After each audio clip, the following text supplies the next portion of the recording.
जय मल्हार, जय अहिल्या.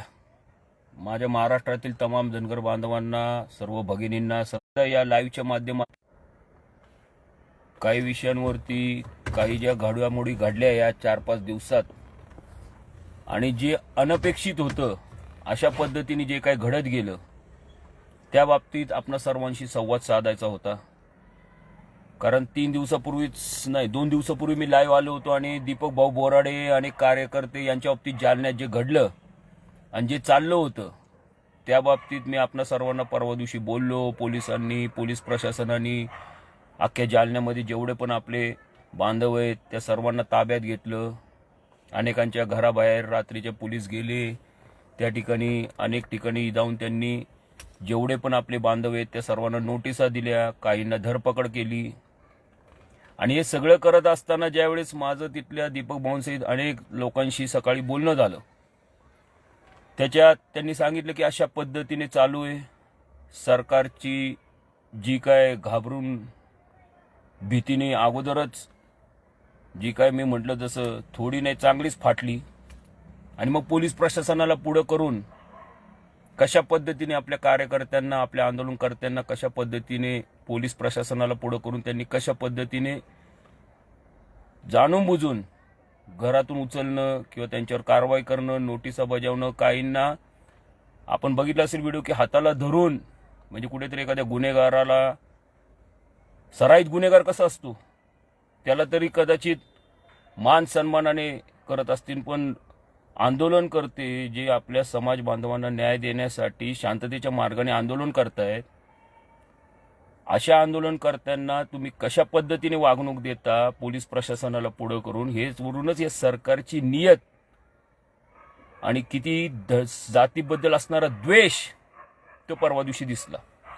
हे सगळं होत असताना मी सर्व दीपक भाऊंसहित सर्व माझ्या बांधवांना म्हणत होतो की बाबा, जे काय पोलीस प्रशासन त्यांचे वरिष्ठ सांगतायत, स्थानिक सरकार यांच्याकडे हे गृह खाते ते ह्या प्रशासनाला जाणून बुजून कसं कामाला लावते आणि समोर यायला तोंड नाही म्हणून पोलीस प्रशासनाला समोर टाकून कसं या आंदोलनावरती दबाव आणण्याचा प्रयत्न करते. आपल्या धनगर आरक्षणाच्या उपोषणासाठी गेली अनेक वर्ष उपोषणाला बसले होते. सर्वांशी माझी चर्चा होत होती. अनेक माझे मराठवाड्यातील, पश्चिम महाराष्ट्रातील, पुण्यातील, वेगवेगळ्या जिल्ह्यातील अनेक समाज बांधवांचे देखील फोन येत होते. परंतु हे सगळं झाल्यानंतर त्या ठिकाणी देखील मी लाईव्ह मध्ये आवाहन केलं की आपल्याला 21 तारखेला कसल्याही परिस्थितीत आपला हा समाजाचा जो मोर्चा आहे, जे हे पिवळं वादळ आहे, हे मुंबईला नेऊन धडकवायचंय. हा पिवळा सुनामी मुंबईकडे दिसला गेला पाहिजे. सर्व या राज्यकर्त्यांना जे नरिमन पॉइंटच्या बंगल्यात आणि मंत्रालयाच्या स्वतःच्या केबिनमध्ये टीव्हीवरती जे मजा घेत आहेत ना बसून, या सर्वांना हा सुनामी दिसला गेला पाहिजे, हा पिवळा सुनामी. परंतु अचानक असं काय घडलं गेलं आणि अचानक 21 तारखेचं 2 दिवस थांबा अशा पद्धतीने सांगण्यात आलं. म्हणजे मला आता नाव कुणाचं घ्यायचं नाही. त्यांना कदाचित पोलीस प्रशासनाचा किंवा सरकारच्या बाबतीत काहीतरी वाटलं असेल, भीती वाटली असेल, किंवा अचानक पोलीस आले म्हणून काय भीती वाटली तुम्हाला का अचानक, म्हणजे असं काय घडलं एका रात्रीत. आणि त्या दिवशी गुन्हे आमच्यावर पण दाखल झाले तो. पण म्हणजे काय, आम्ही काय कुठं ते गुन्हे जे आमच्यावर केसेस झाल्या ते आम्ही शांततेच्या मार्गाने, जे आम्हाला संविधानात दिले, जे कायद्यात दिले, आणि ते आमच्या हक्काचं मिळवण्यासाठी आम्ही जे आंदोलन करत होतो, कदाचित आमची भूमिका आक्रमक होती. आणि आक्रमक का नाही करायची? शांततेच्या मार्गाने आम्ही वेळोवेळी सरकारला पुरावे देतोय, न्यायालयामध्ये पुरावे सादर करतोय. या मायबाप सरकारला 10 वेळा आम्ही हात जोडून पुरावे देऊन सांगतोय की बाबा, आम्हाला आरक्षण वेगळ्याने नकोय, जे आहे त्याची अंमलबजावणी करा. त्याच्या बाबतीत तुम्हाला अनेक पुरावे दिलेत. ह्याच आरक्षणाच्या भांडवल करून तुम्ही गेली 12-15 वर्ष सत्तेत खुर्च्या उभवताय.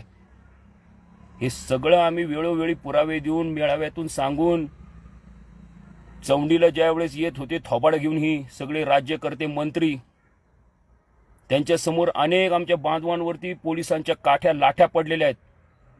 का तर आम्ही संविधानाच्या मार्गाने आरक्षण मागतोय म्हणून. म्हणजे थोडक्यात मुघलशाही ब्रिटिश मोगलाई जशी लागून गेली तसं ह्यांना वाटेल ते हे करणार. आता सत्तेचा एवढा माज, ही उथळ पाण्यासारखी सत्ता आहे. आता हे सत्ताधाऱ्यांना मला सांगायचंय, आज तुमच्या हातात आहे, उद्या आमच्या हातात आल्यावर तुमचे कुठले कुठले भाग सोलून काढू एवढं लक्षात ठेवा. मग एवढा माज राजांचे राजवाडे गेलेत लक्षात घ्या. माज मस्ती करून जर का तुम्हाला असं वाटत असेल आणि तुमच्या हातात सत्ता आहे म्हणून जर का प्रशासनाला आमच्या अंगावर घालून तुम्ही जर का असं वाटत असेल की या धनगरांचा आवाज आम्ही थांबवू, तर ते तुमचं स्वप्न हे स्वप्नच राहणार आहे. लक्षात घ्या. आम्ही सुद्धा होळकरांचे पायक आहोत. आमचे विचार, आम्ही देखील राजे छत्रपती शिवाजी महाराजांचे आम्ही देखील मावळे आहोत. आम्हाला जी शिकवण दिली आहे राजांनी, त्या शिकवणाला पायक राहून आम्ही देखील, लक्षात घ्या, युद्धामध्ये एकदा लढाईत उतरलो तर आमच्या तलवारी जोपर्यंत भिडत नाही तोपर्यंत आम्ही म्यान करत नाही. ती अवलाद धनगराची नाही. आज मी मनापासून छाती ठोकपणे सांगतो, या महाराष्ट्रात फक्त दोन, एक मनोज दादा जरांगे पाटील आणि एक साबळे पाटील, यांनी जाहीर यांच्या पत्रकारांपुढं आणि लाईव्ह मीडिया पुढे आणि फेसबुकमध्ये खास करून सांगितलं की का त्यांच्या बापाचं राज्य आहे. या धनगरांना तुम्ही मुंबईला आणण्यापासून रोखताय, तुमच्या बापाचं राज्य. एक नेता नाही, केवळ ही दोन. कोणत्या जाती धर्माचा हा विषय नाहीये तिथं, पण न्यायाची भूमिका असताना ते आपल्या पाठीशी खंबीरपणे उभेत. आणि खंबीरपणे त्यांनी सांगितले, ज्यावेळेस धनगर आपली ही धनगर बांधव मुंबईला जातील त्यावेळेस त्यांची पाण्याची, खायची, जेवणाची, नाश्त्याची सर्व व्यवस्था आपल्या मराठा बांधवांनी करावी. मनापासून त्यांना धन्यवाद आहे, मनोजदादा जरांगे पाटलांना आणि साबळे पाटलांना. पण हे आमचे राज्यकर्ते हो, आणि काही आमचेच स्वयंभू नेते जे आता बसलेत ना सत्तेत, आमदारक्या, मंत्रीपद उपभोगून. खास करून मला त्यांना सांगायचंय, तुम्ही ज्या सत्ताधारी पक्षात आहात, ज्या आज तुम्हाला वेगवेगळी पदं मिळालेली आहेत, हे केवळ ह्या धनगर समाजाने वेळोवेळी महाराष्ट्रामध्ये तुमचा गाजावाजा केला, तुम्हाला उचलून धरलं, म्हणून आज तुम्ही आमदारक्या भोगताय, म्हणून आज तुम्ही मंत्रीपद भोगताय. विचार करा, 15-20 वर्षापूर्वी ज्यावेळेस आमदार केला, मला कुणाची नावं घ्यायची नाहीत, तुम्ही ज्यावेळेस उभे होता, कुणी तुम्हाला भरभरून साथ दिली, कोण तुमच्या पाठीमागं कसली अपेक्षा न करता, कसलाही स्वार्थ न धरता खंबीरपणे उभे राहिले. आणि हे किती वर्ष बघायचो, वर्षानुवर्ष हेच नुसतेच तलवारी धार लावा, तलवारी घासा. आणि आता उद्या युद्धाला निघायचंय म्हणून आमचे मावळे देखील सगळी सैनिक आमची तयार फौज फाटा घेऊन असतात की लगेच पुढे ज्याला सरदार म्हणायचं त्याने लगेच म्यान करायची तलवार. थांबा जरा, वाट बघा. अरे वाट म्हणजे कवर, पर आमची मुडकी उडवली तरी आम्ही वाटच बघायची का? आणि जर का तुम्हाला युद्ध करायची जर का खुमखुमी नाहीये, धमक नाहीये, तर कशाला उगाच युद्ध पुकारताय? कशाला अख्खा या महाराष्ट्रातील आमच्या धनगरांना सगळ्यांना तुम्ही वेटेस धरताय? कशाला जाऊन तिकडे गाजावाजा करता? जर का युद्ध करायची जर का धमक असेल न्यायासाठी, स्वार्थासाठी कोण करत नाही आणि स्वार्थासाठी करणाऱ्यांच्या मागे आम्ही कदापि उभं राहणार नाही. पण जर का जातीसाठी खरंच तुम्हाला न्याय मिळवून द्यायची तुमची भूमिका असेल निस्वार्थीपणाची, तर कशाला माघार घेताय 10 वेळा युद्धातून? हा काय पोरखेळपणा चाललाय? पिक्चर चाललाय? नाटक चाललंय? 3 ते 6चा शो आहे तो आता बंद पडलाय, 6 ते 9 करू का? तमाशा थिएटर चालू केलाय? आता होईना म्हणून उद्या करायचा? कवर कवर ठीक आहे. आम्ही काय, मी दीपक भाऊ बोराडेंना नावं ठेवत नाही, त्यांच्यावर तसा प्रसंग ओढवला गेला असेल. अहो पण केसेस आमच्यावर पण झाल्या, तू आमच्यावर पण झाल्या, आणि त्यामुळे आमच्या धमकी त्या आम्ही निभावल्या, निस्तारल्या. आम्ही काय तोंड लपून कुठेतरी कुठल्या ऑफिसमध्ये किंवा कुणाला फोन करून मला परत फोन करू नका 2-3 दिवस, असली कधीच भूमिका घेतली नाही घनश्याम बापू हक्केनी तरी. आणि माझ्यासोबत असणाऱ्या सर्व माझ्या बांधवांनी जे जे या प्रामाणिकपणे उभे राहिले होते आंदोलनात. आज तुम्ही जालन्याचा ज्यावेळेस आपला मोर्चा झाला, लाखोंनी आपला सर्व बांधव भगिनी, सर्व मेंढपाळ बांधव कसलाही काम धंद्याचा विचार न करता त्यावेळेस पण तुम्ही वेळ काढलात. आज एवढी तयारीने सर्व आमचे बांधव तयार होते. मला मराठवाड्यातून विदर्भातून हजारो कालपासून फोन आहेत, हजारो. करायचं काय, काय करायचं? आम्ही तर सर्व आमच्यात पूर्ण तलवारी म्हणजे युद्ध, जसं आपण निघायचे पहिल्यांदा युद्धासाठी आणि सैन्य कसं तयार असायचं, पूर्ण तयारीनिशी सुसज्ज, तशी आम्ही 21 तारखेची पूर्ण तयारी करून बसलोय म्हटले. आता फक्त रणशिंग फुकायचं होतं मुंबईत जाऊन, तोपर्यंत लगेच माघार. कशासाठी? कशासाठी? 3 कोटी आहे ना महाराष्ट्रात आम्ही, आणि नसेल तर मग 3 कोटी नाहीये म्हणा, फक्त हाताच्याच बोटावर मोजणे एवढंच समाज म्हणा, आणि नका आरक्षणाच्या भानगडीत पडू. आता स्पष्ट बोलतो मी, जरा राग येईन कुणाला. कशासाठी हे सगळं चाललंय? ही शिकवण दिली आपल्याला पुण्यश्लोक राजमाता अहिल्यादेवी होळकरांनी? ही शिकवण दिली का राजे यशवंतराव होळकरांनी? ही शिकवण दिली आपल्याला सरदार मल्हारराव होळकरांनी, अटके पार झेंडे लावले ज्यांनी? का हेच विचार आपले राजे छत्रपती शिवाजी महाराजांचे आपल्यात आहेत? एकही युद्ध न हरणारे सरदार मल्हारराव होळकरांचा एवढा मोठा ज्वलंत इतिहास, मुठभर मावळे घेऊन स्वराज्याची स्थापना करणारे आपले राजे छत्रपती शिवाजी महाराज, हाच इतिहास आहे आपला. का त्यांनी विचार केला किती जण येत आहेत, किती लोक येत आहेत, समोर सैन्य किती आहे? अहो, हजारो लाखोंच्या त्या मुघलांच्या सैन्यामध्ये एकटा लढणारा आपले धर्मवीर संभाजी महाराज. बघितलं ना आपण सर्वांनी त्यांचा इतिहास. आता आलेला आपण बघितला असेल पिक्चर देखील, छावा. तो तर पिक्चर आहे, पण ज्वलंत इतिहास आहे हा. आणि तुम्ही आम्ही, पोलीस आले घ्या माघार, मंत्री आला घ्या माघार, आमदार आला घ्या माघार, फोन आला थांबा 10 दिवस. अरे काय पोरखेळ चाललाय हा तुमचा? कशाला अख्ख्या समाजाला वेटीला धरताय? आणि मला खास करून हे जाऊ दे, हे सगळी भुरटी सोडून द्यावं ह्यांना. कुणाचं नाव मी घेत नाही, पण भुरटी, दलाल, भडवे, मॅनेज होणारे, दुसऱ्यांच्या ताटाखालचे मांजर, गुलाम साले. तुमच्यात जर का धमक असेल, माझ्या बांधवांना, भगिनींना, माझ्या रणरागिणींना आव्हान आहे, तर 21 तारखेला लाखोंनी निघले पाहिजेत, लाखोंनी. कोण नेतृत्व करते कोण? अहो मी आहे ना, येऊ द्या ना, सरकारला येऊ द्या, प्रशासनाला पुढे घालू द्या, काय करायचे करू द्या. काय लाखोंपुढे कोणाचा निभाव लागतोय बघू ना आपण. पण लाखोंनी तुमची तयारी पाहिजे याची. कारण आम्हाला काय सरकार म्हणजे आमचा काय विरोधक किंवा आमचा दुश्मन, बिलकुल पण नाही तसं. परंतु जर का पिढ्यानपिढ्या आमच्या बर्बाद झाल्या आहेत, अनेक पिढ्यांचं वाटोळ, राख रांगोळी झाली, कुटुंब उद्ध्वस्त झाली,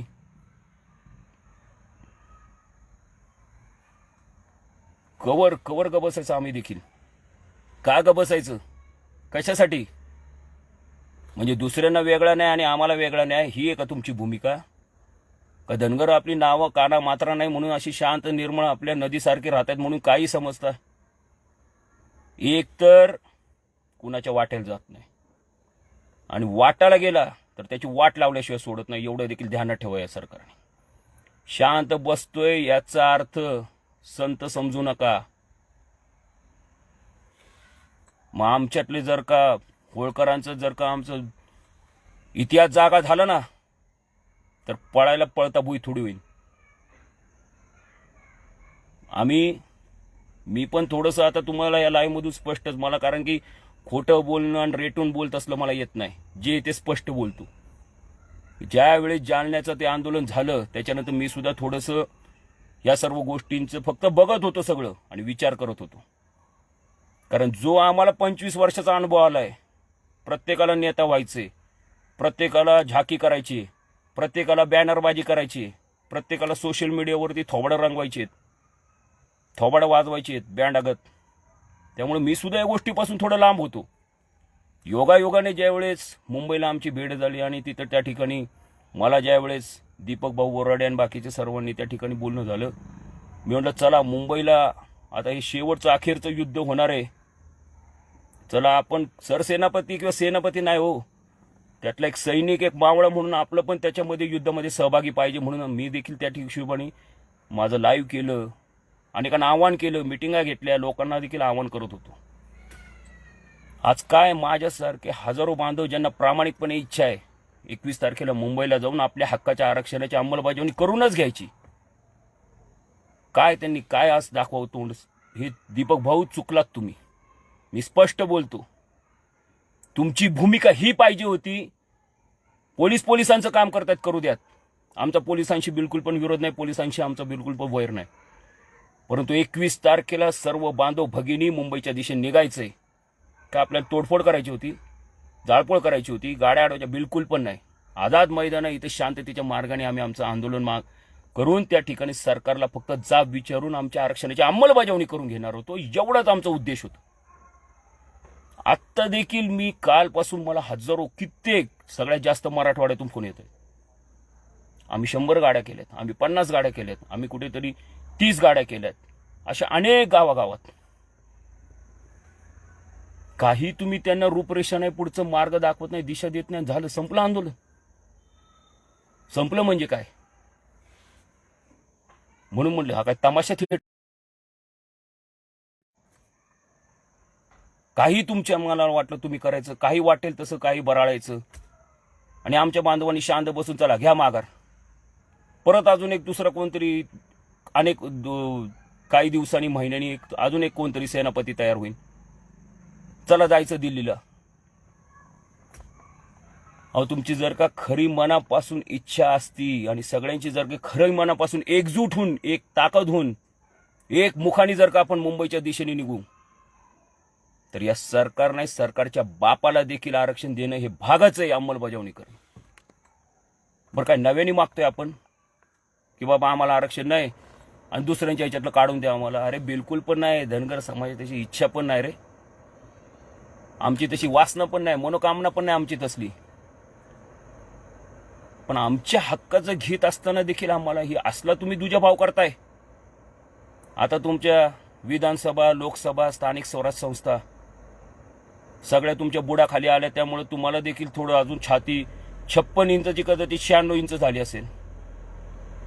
त्यामुळे तुम्हाला आता वाटत असेल काय मला कुणाची जरूरत. पण एक लक्षात घ्या, हत्ती कितीही बलाढ्य असला ना आणि कितीही मदमस्त असला, एक मुंगी ज्यावेळेस कानात जाते ना त्या हत्तीच्या, तर त्या मदमस्त हत्तीला सुद्धा खाली जमिनीची धूळ चाटायला लावती. कमजोर समजायची चूक करू नका, आणि खास करून तर धनगरांना. या आमच्या हातात ज्या आम्हाला काठ्या लाठ्या दिल्यात ना, आणि आमच्या मेंढरांचं संरक्षण करायला कुऱ्हाडी दिल्यात, या अशा सारू ना मग असंही आमच्या पिढ्यानपिढ्या बर्बाद झाल्या, असंही आमचं वाटोळ झाले. आणि काय आता तरी राहून काय आमचं वाटोळच होणार आहे पुढच्या पिढ्यांचं. मग एकदाच आर नाही तर पार करू. आम्ही परत परत सांगतोय, शांततेच्या मार्गाने संविधानाला मानून आम्ही आंदोलन करतोय. जो डॉक्टर बाबासाहेब आंबेडकरांनी आम्हाला अधिकार दिलाय, त्या अधिकाराला बांधील राहून आम्ही आरक्षणाची आमच्या अंमलबजावणी करा म्हणतोय. ज्या घटनेचे आम्ही पुरावे दिलेत, आणि माझं खास करून माझ्या बांधवांना, भगिनींना सांगणे, नुसतं सोशल मीडियावरती बोटं दाबून उपयोग नाही हो. सोशल मीडियावरती बोटं दाबून उपयोग नाही. ते हात बोटं दाबण्यापेक्षा आता बोटं छाटायची तयारी करा.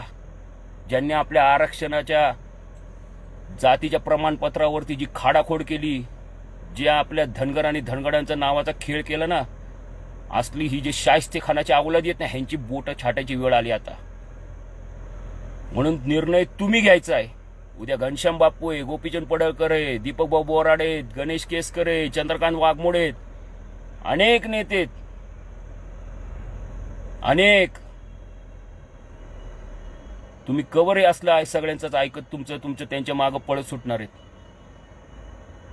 नुसतं गाडीत उभं राहून आणि फोटो काढून आणि झेंडे फडकून चालणार नाही. आता झेंड्याची दांडकी उलटी करून सारावी लागणार आहेत. ज्यांनी आपल्या आरक्षणाचं वाटोळ केलं, तयारी असेल तुमची, मला तुम्हाला आव्हान करायचं सगळ्यांना. खरंच 21 तारखेला तुमचे एकटा घनश्याम बापू हाके स्वतःच्या कामासाठी आणि स्वतःला न्याय मिळवून देण्यासाठी काही करेल. पण तुम्हा सगळ्यांना जर का खरंच आरक्षणाची नितांत गरज असेल आणि तुम्हा सगळ्यांना वाटत असेल की धनगर समाजाच्या आपल्या येणाऱ्या पिढ्या ह्या बर्बाद न होत्या, यांना सर्व आपल्या ह्या एसटीच्या सर्व सवलतीचा लाभ मिळावा, या पिढ्या सुजलम सुफल व्हाव्यात, तर तुम्ही सर्वांनी निर्धार करा. प्रत्येक गावातून महाराष्ट्रातली आजचे जिल्हे तालुके जर का आपण मोजले आणि गावं मोजली तर फक्त तुम्हाला प्रत्येक गावातून 10 गाड्या आणायच्या, 10 ते 5 जशी जमेल तशी. होळकर आहे म्हणून कशा इंग्रजांच्या अगोदर पळत होत्या त्यावेळेस, तसं धनगर आले म्हणून हे मंत्रालयात बसलेले गुबगुबीत झालेली बोकडं, हे बोके साले माजलेले, ही पळत सुटली पाहिजेत. ह्यांच्या खुर्च्या, ह्यांची दालनं, ह्यांची निवासस्थानं, बंगले सोडून इकडं पळू का तिकडं पळू का समुद्रात उड्या टाकू, असं झालं पाहिजे ह्यांना. हे काम तुम्हाला करायचंय. आपल्याला अजिबात तोडफोड जाळपोळ करायची नाही, लक्षात घ्या. आपला लढा पोलीस प्रशासनाशी नाही. कुणीही पोलीस प्रशासनाला उलटून किंवा प्रशासनाच्या विरोधात काही, आपला लढा सरकारशी आहे. पोलीस प्रशासन त्यांचं काम करतायत, त्यांना पण वरिष्ठांना उत्तर द्यावं लागतं. त्यांना सुद्धा ज्यावेळेस सरकारचा दबाव येतो त्यावेळेस त्यांना सुद्धा काही गोष्टी कराव्या लागतात. पोलीस प्रशासन हे आपले मित्र आहेत. माझी पोलीस प्रशासनाला देखील विनंती आहे की एक आशेचा किरण म्हणून आम्ही तुमच्याकडे पाहत आहोत. या लढ्यामध्ये तुमचं जेवढं सहकार्य मिळेल तेवढं इतिहासात तुमचं नाव होणार आहे, लक्षात घ्या. माझी विनंती आहे, हा धनगर कधीही माज मस्तवालपणा कधी करणार नाही. आणि आपल्यामुळं ज्यांच्याशी आमचा लढा आहे त्यांना सोडून इतरांना त्रास होईल असं आम्ही कधी वागणार नाही. परंतु जाणून बुजून जर का कोण आमच्यावर अन्याय करत असेल तर मग त्यावेळेस मग तर आम्ही कशाची पर्वा करणार नाही. आजपासून सर्वांना माझं आव्हान आहे, माझ्या व्हॉट्सअप नंबरवर, फेसबुकवर कोण किती गावातून किती जण येणार आहात, कसे कसे येणार आहात, याची मला उद्यापर्यंत सर्वांनी नावं सहित मला संपर्क करा, व्हॉट्सअपवर पाठवा, नाही फोन लागला मेसेज करा. आणि त्याच्यानंतर 20 तारखेला रात्री निर्णय होईल. 21ची 22 होईल, 23 होईल, पण मुंबईला धडक बसणार म्हणजे बसणार. धनगरांचा पिवळा सुनामी मुंबईला दिसणार. कुणी येऊ ना येऊ, ज्यांच्या धमक आहे त्यांनी या, ज्यांच्या बुडात धमक नाही नुसतं बोलण्यात धमक आहे त्यांनी टीव्हीमध्ये आपल्या कुटुंबासहित, बायका पोरांसहित हे पिवळ्या सुनामी बघण्याचा आनंद घ्या, म्हणतो मी, आनंद. पण पिवळा सुनामी मुंबईला थोडं लेट पण थेट धडकणार, एवढंच सांगतो. बाकी विचार तुम्ही करायचा आहे, निर्णय तुम्ही घ्यायचा आहे. आणि तुमच्या प्रत्येक निर्णयामागे हा घनश्याम बापू हाके खंबीरपणे उभा होता आहे, राहणार. आणि माग तुम कपडे संभालू, मैं कपडे संभालता, तुम आगे लढो. ज्यावेळेस तलवारी भिडायची वेळ येईल ना, सगळ्यात पहिली भिडणारी तलवार घनश्याम बापू हाकेची असेल, एवढं लक्षात घ्या. एवढंच तुम्हाला सांगतो. आणि मी, माझा शब्द आहे की माझा शब्द एकदा मी बोलला तर त्याचे परिणाम काय होईल याचा मी कधी विचार करत नाही. एवढंच तुम्हाला सांगायचं आहे, निर्णय तुम्ही घ्यायचा आहे. माझ्या आईला मातीच्या रणरागिणींनी, माझ्या होळकरांच्या सैनिकांनी तुम्ही निर्णय घ्यायचा आहे, एवढं सांगायचं आहे. जय मल्हार, जय अहिल्या.